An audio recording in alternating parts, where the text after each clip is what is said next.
এদিকে সোশ্যাল ইসলামী ব্যাংক একীভূত না করার দাবি জানিয়েছেন সাবেক পরিচালক ও শেয়ারহোল্ডাররা।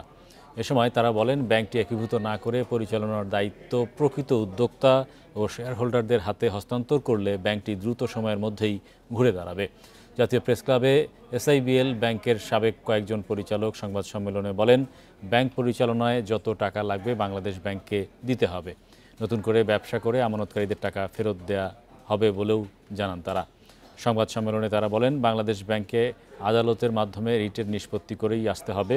বলেন, সরকার কোনোভাবেই ব্যাংকটি নিতে পারে না। এ সময় ব্যাংকের প্রতিষ্ঠাতা পরিচালক রেজাউল হক বলেন, প্রকৃত উদ্যোক্তাদের মাঝে ব্যাংকটিকে সঠিকভাবে পরিচালনার দায়িত্ব দিলে ব্যাংকটি দ্রুত সময়ের মধ্যে ঘুরে দাঁড়াবে।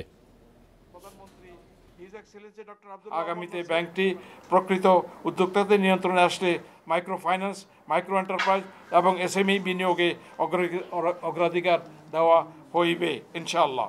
আমরা সম্পূর্ণ আস্থাশীল যে যদি প্রকৃত উদ্যোক্তা ও শেয়ারহোল্ডারদের ব্যাংকটিকে সঠিকভাবে পরিচালনা করার সুযোগ দেওয়া হয়, তবে ব্যাংকটিকে দ্রুততম সময়ের মধ্যে আগের অবস্থানে নিয়ে যাওয়া সম্ভব হবে।